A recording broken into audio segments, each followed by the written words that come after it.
వైజాగ్ ఎయిర్పోర్ట్లో 2019కి కోడి కత్తితో గాయం చేశారంట అక్కడ.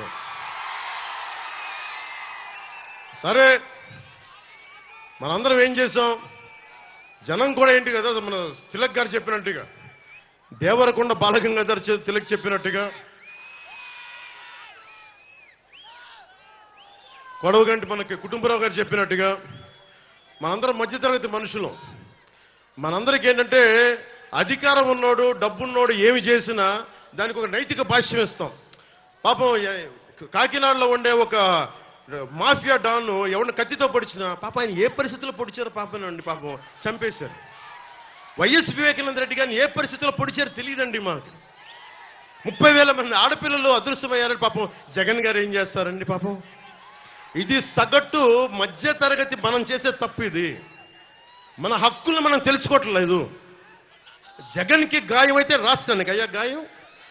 మీ జెడ్ కేటగిరీ సెక్యూరిటీ ఏం చేస్తుందా? మీ జెడ్ కేటగిరీ సెక్యూరిటీ చూసుకోరా మీరు? మరి చంద్రబాబు గారి మీద రాళ్లు కొట్టించినప్పుడు రాళ్ల వర్షమే కురిపించారా మీరు? అప్పుడు ఏమైపోయినాయి? అప్పుడు రాష్ట్రానికి గాయం జరగలేదా? అంటే మీ మీద ఇంత గులకరాయి పడితేనే గాయం అయిపోయినట్టు. ఏమో ఎవడు చేశాడో నా సంతాపం, నా సంతాపం కదా, నాకు బాధ కలుగుతుంది. నన్ను అడిగారు ఈ రోజున స్టేట్మెంట్ ఇవ్వమని చెప్పారు మా పార్టీ వక్తలందరూ. సార్ జగన్ గారికి ఇలా దెబ్బ తగిలింది అంటే నన్ను ఏం చేయమంటారన్న? ఆయనకి కొంచెం మీరు త్వరగా కోలుకోవాలని ఇవ్వంటే ఏమో అది నిజమో అబద్ధమో నాకేం తెలుసు. అతనే ఇలా టక్కుని కొట్టేసుకున్నాడో ఎవరికి తెలుసు? తెలియదు కదా. ఎందుకంటే కరెంటు పోయింది, దండలు ఉన్నాయంట, ఆ దండల్లో వాళ్ళే రాయిపెట్టి కొట్టుకున్నాడేమో, లేదు నిజంగా పోని ఒకసారి నాన్న పులి కథలాగా ఒకసారి చెప్తే బాగుంటుంది. ప్రతిసారి ఎలక్షన్ రాగానే జరిగితే నిజంగా పులి వచ్చిన నాన్న పులి కథలాగా అది అబద్ధం అనుకుంటాం. సరే, నిజంగా మీ మీద రాయిసినోండి మీరు పట్టుకోండి. ఎదురుగా పొడిచిన వ్యక్తినే ఈ రోజు వరకు మీరు పట్టుకోలేదు. జైలు నుంచి అతను బెయిల్ ఇప్పించారు 5 సంవత్సరాల తర్వాత. కోడికత్తి వ్యక్తినే. ఈ సెంటిమెంట్ డ్రామాలు దయచేసి ఆపండి. ఈ నాటకాలు భరించలేకపోతున్నాం.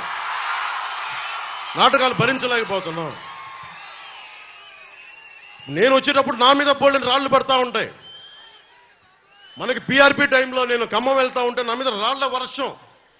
మా వాళ్ళందరికీ మోకాళ్ళు ఇరిగిపోయినాయి, నాకు ఈపుల మీద రాళ్లు పడ్డాయి. ఆ రోజున చెప్పుకోవడానికి మీడియా కూడా లేదు. మొత్తం కరెంట్ ఆపేశారు రాజశేఖర రెడ్డి గారి ప్రభుత్వం. మరి దెబ్బలు తిని మేము వచ్చాం. నా స్టేజ్లు కూల్చేశారు.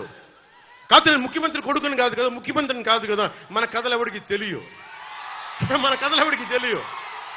జగన్ గారికి ఇంత రాగానే అయ్యయ్యో ఎంత బాధ జరుగుతుందండి, అయ్యయ్యో పాపం. అమర్నాథ్ని తిరుగు తోటలో కాల్ చేస్తే పాపం లేదు. అది వైసీపీ వాళ్ళకి పట్టదు.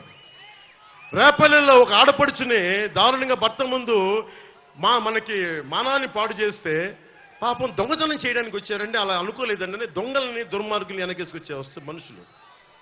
జగన్ గారిది ఇంత పడగానే నాకు నిజంగా అనిపించింది, జెడ్ కేటగిరీ సెక్యూరిటీ మీరందరూ ఏమయ్యారయ్యా? పోలీస్ అధికారులు ఏమయ్యారు? డీజీపీ గారు ఏమైపోయారు? ఇంటెలిజెన్స్ ఆఫీసర్ గారు ఏమైపోయారు మీరంతా? ఒక అందరినీ దాడి చేసే వ్యక్తి అతని మీద దాడి చేయడానికి ఎవడన్నా సంతోషిస్తాడు? మనకి నిజంగా సాహసిస్తాడా? నిజంగా ఇంత యంత్రాంగం ఉంటే పట్టుకోవడానికి మీకు ఎంతసేపు పట్టుకోవడానికి? రేపొద్దున ఎవడన్నా పట్టుకుని కూడా వాళ్ళు ప్రేరేపించారు, వీళ్ళు మీ వాడే చేశాడేమో. 2019లో మీ కూర్చోబెట్టి కోడి కత్తి కోసం జగన్ గారు సీఎం అవ్వాలని డ్రామా ఆడటానికి నేనే పొడిచానని ఆ అబ్బాయి చెప్పాడు. ఈరోజు అలాగే చేశారేమో కనుక్కోండి. కానీ నేను మీకు చెప్తున్నాను, ఇలాంటి డ్రామాలకి మనం పడాల్సిన అవసరం లేదు. దయచేసి పడకండి. నిర్ద్వందంగా దాన్ని తీసి పక్కన పెట్టండి. అరే, ఇద్దరు చెల్లెళ్ళు, సొంత చెల్లెళ్ళు. అరే, మా నాన్నగారిని చంపేశారు, మా చిన్నాయిని చంపేశాడంటే అడ్డగోలుగా బద్దలు కొట్టి కత్తితో పొడిచి చంపితే అందరూ గుండి పొడిచి పడిపోయాడు. వీళ్ళ కథలు మనం ఎలా నమ్ముతాం? ఈరోజు ఆయన వివేకానంద రెడ్డి గారు అమ్మాయి సునీత గారు వైరాలజిస్ట్. ఆవిడ అమెరికాలో చదువుకున్న వ్యక్తి, వైరాలజిస్టు. కరోనా లాంటి వైరస్ ని ఆవిడ దాని మీద నిజంగా వైద్యం చేయగలిగే వ్యక్తి. ఆవిడ కూర్చొని నా తండ్రిని చంపారంటే ఒక్క పోలీస్ అధికారి దాని మీద మాట్లాడు. CBI central bureau of investigation వస్తే కడపలో కోర్టులోకి వెళ్ళనివ్వరు వాళ్ళని. ఇంత దారుణంగా ఉంటే మనందరం కూర్చొని చేతులు ముడిచి కూర్చున్నాం. మనందరం, మనకు పౌరుషం చచ్చిపోయింది, మనందరికి చచ్చిపోయింది. ఎందుకు నేను వ్యతిరేక ఓటును చీలద్దు చీలద్దు చీలద్దు ఎందుకంటానంటే, ప్రజాస్వామ్యాన్ని కూని చేసేవాడు ఒకడు కూర్చొని మనందరినీ పొడుస్తా, చంపుతా, దోపిడీ చేస్తా ఉంటే ఎంతకాలం భరిస్తాం? ఎంతకాలం?